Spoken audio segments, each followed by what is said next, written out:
Então Moisés fugiu e Deus o mandou voltar. Agar fugiu e Deus disse a ela para voltar. Agora, e Elias? Não vou ter tempo para passar por tudo isso, porque tem uma mensagem de 6 partes, não cheguei nem na primeira ainda. Então, Elias, ele fugiu de Jezabel. Ele fugiu para o deserto e ficou deprimido. Ele sentou-se debaixo de uma árvore de zimbro, solitário, seja lá o que for. E ele queria morrer. E um anjo veio e ministrou a ele. Ele acabou indo embora e então parou numa caverna. E eventualmente ele ouviu a voz do Senhor, uma voz calma e suave. E é tão maravilhoso, você pode ler na Amplificada. Deus disse a ele: o que você está fazendo aqui? Sabe, se você está numa situação difícil e tudo que faz é ficar sentado, sentindo pena de si mesmo, dia após dia, só porque você não está no lugar onde gostaria de estar, talvez Deus esteja perguntando o que você está fazendo aqui. Em qualquer lugar onde Deus nos levar, Ele nos dará a graça de estar lá com uma boa atitude.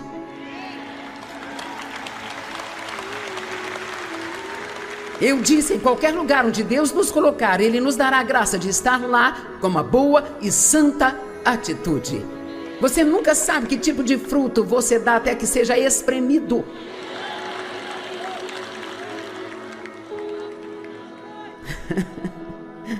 Você pode ir a todos os seminários sobre o fruto do Espírito e cantar canções sobre o amor, alegria, paz, paciência, bondade, benignidade, mansidão, longanimidade e domínio próprio, mas você nunca vai saber se você consegue operar no fruto do Espírito ou não, até que alguém te pressione ou te empurre. Então não pense que Deus não vai deixar você entrar em alguns lugares difíceis, porque Ele não apenas vai te permitir ir, mas Ele vai te levar até lá. O Espírito Santo levou Jesus ao deserto para ser tentado pelo diabo por 40 dias e 40 noites, sabia? Ele não foi para lá porque ele estava perdido. O Espírito Santo levou Jesus até lá para ser tentado e testado. Ele teve que enfrentar o diabo cara a cara e deixar o diabo saber que ele jamais fugiria dele. O pequeno Davi teve que enfrentar o Golias antes que ele pudesse se tornar um rei. E deixe-me dizer, não importa que tipo de unção esteja sobre sua vida, ou o que você foi chamado para fazer, ou que tipo de bênção Deus tem reservada para você, enquanto você estiver fugindo das coisas, você nunca usará a coroa. Eu tive que confrontar o meu pai para que eu pudesse estar aqui hoje. Junto com muitas outras coisas na minha vida que eu tive que enfrentar. Agora, sabe, se você foi abusado por alguém, não estou dizendo que você precisa se assentar diante dela, encará-la e confrontá-la. Deus pode querer que você confronte alguém, mas não faça isso só porque estou te contando minha história. Certifique-se de ouvir de Deus o que Ele quer que você faça. Deus não lida com todo mundo da mesma maneira. Na verdade, pode não ser nada sábio para você fazer isso. Mas seja como for que precisa fazê-lo, você precisa confrontar e lidar com isso, mesmo que seja só sentar e conversar com um bom amigo em detalhes sobre o que aconteceu com você e sobre exatamente como você se sentiu e dizer: eu preciso superar. Eu preciso encarar isso e superar isso.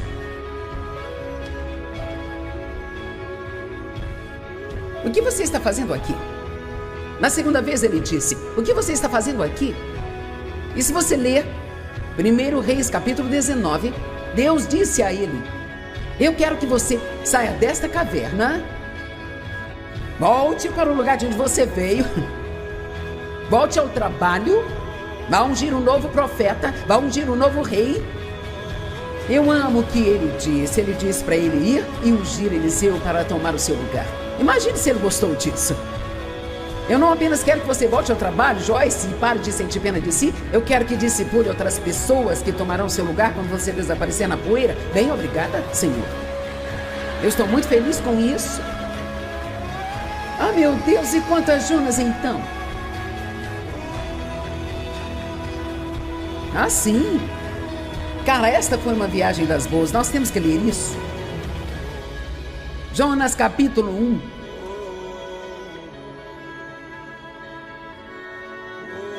Jonas capítulo 1, agora a palavra, verso 1, agora a palavra do Senhor veio a Jonas, filho de Amitai, dizendo: levante-se, vá para Nínive, aquela grande cidade, e proclame contra ela, pois a sua iniquidade chegou diante de mim. Mas Jonas levantou-se para fugir, isso significa correu para Tarsis, para não estar na presença do Senhor como seu profeta. Agora, se você olhar no mapa, Tarsis fica exatamente na direção oposta de onde Deus havia dito para ele ir. Eu imagino quantas pessoas estão fugindo exatamente na direção oposta à vontade de Deus agora. Na verdade, eu me sinto ungida para falar com a minha audiência de TV por alguns minutos. Não pense que não sei que você está aí, não estou falando só com as pessoas aqui. Eu me pergunto quantos de vocês sabem, bem lá no fundo, que há algo que Deus te pediu para fazer e talvez haja um chamado em sua vida e você decidiu que prefere estar no ramo dos negócios. Isso não vai funcionar. Se você está fugindo de Deus, fugindo da vontade de Deus para a sua vida, você pode desistir agora. E assim economizar muito tempo no deserto ou, como Jonas, ficar muito tempo na barriga da baleia. É muito interessante porque ele fugiu de Deus. E no verso 17, no capítulo 1, diz: agora o Senhor preparou e convocou um grande peixe para engolir Jonas. E Jonas ficou na barriga do peixe por 3 dias e 3 noites. Agora o capítulo 2 conta tudo sobre a experiência dentro da barriga da baleia. As algas enroladas em volta da cabeça e das ondas chegando. Quero dizer, você consegue imaginar o fedor e a confusão? Finalmente, quando ele orou, o peixe o vomitou para fora. Capítulo 3, verso 1. E a palavra de Deus veio a Jonas pela segunda vez, dizendo: levante-se, vá para Nínive.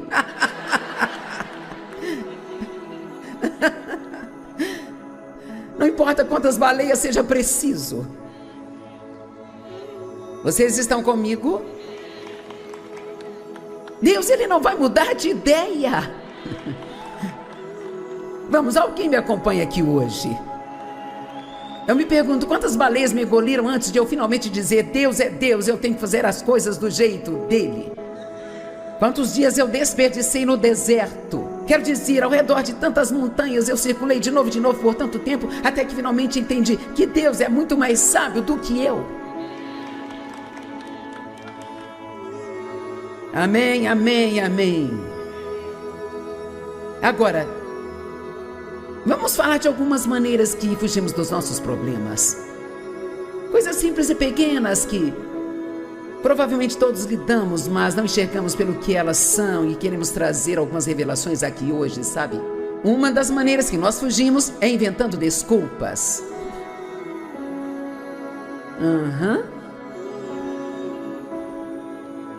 Lucas 14, 18. Mas todos eles começaram a inventar desculpas e a se esquivar. O primeiro disse a ele: eu comprei um pedaço de terra, eu tenho que ir cuidar dela. Eu não posso aceitar, me desculpe. E outro disse: eu comprei 5 cabeças de boi, vou examiná-las e dar a minha aprovação a respeito delas. Eu não posso ir, por favor, desculpe-me. Este é o meu favorito. E outro disse: eu tenho uma esposa.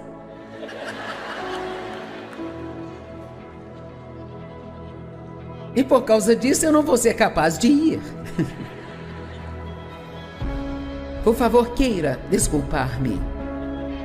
Agora, sabe, sinceramente, e alguns podem não se importar com isso, mas, sabe, muitas pessoas usam a desculpa de que não podem fazer nada para Deus porque elas têm uma família. Bem, deixe-me fazer uma pergunta. Quando Jesus chamou os seus discípulos e eles deixaram tudo, afastando dos seus negócios e o seguiram, você acha que algum deles tinha família? Pedro tinha uma sogra, então ele tinha que ter uma esposa. E provavelmente tinha filhos. Quem diz que você não pode fazer nada para Deus só porque tem família? Você não deve ignorar sua família? Só para ter algum tipo de ministério, mas todo mundo tem algo que Deus quer que eles façam. Todo mundo tem algo que Deus quer que façam, sabe? Todo mundo tem algo que Deus quer que eles façam. Todo mundo tem algo que Deus quer que eles façam. Então, qual é a sua desculpa? Eu não quero me envolver em nada na igreja, sabe? Eu fiz isso uma vez e me machuquei. Oh.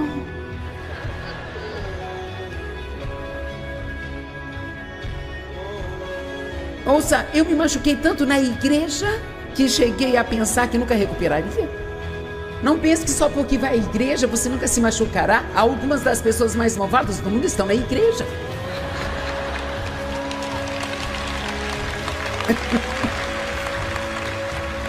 E o que devemos fazer é nos certificar de não sermos uma delas. Amém? Qual é a sua desculpa? Saiba que eu não comecei esse ministério agora. Eu comecei a ensinar estudos bíblicos em casa quando eu tinha 36 anos de idade. Então eu fiz isso por 5 anos. Então eu trabalhei numa igreja por um tempo, e eu não comecei este ministério antes dos 42 anos de idade. Eu não tinha começado até então. E eu tinha 4 filhos, 3 adolescentes e um bebê. Então, por favor, não me diga que você não pode fazer nada para Deus só porque tem um marido, ou tem uma esposa, ou porque tem filhos, ou porque tem responsabilidades. Ou porque está sozinho. Amém? Essa também é boa. Essa deve ser até melhor. Bem, eu não tenho ninguém para me ajudar, sabe?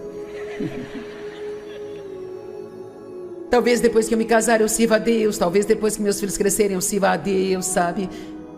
Eu posso dizer que nenhuma desculpa vai ser aceita por Deus. Nem é muito difícil, ou eu sou muito jovem, ou sou muito velho, ou eu não tenho os estudos certos. Gálatas 5, verso 13. Pois vocês, irmãos, foram de fato chamados para a liberdade. Todos gritem, eu sou livre. Então somente não permitam que a liberdade de vocês seja um incentivo para a sua carne, uma oportunidade ou uma desculpa para o egoísmo. Eu estou cansada de ouvir todo mundo esbravejar sobre seus direitos.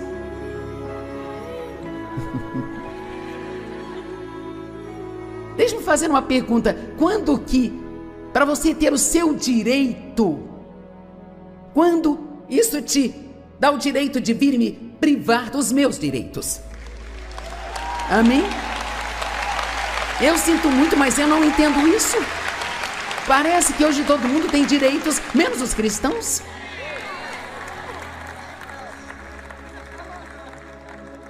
Isso é ridículo.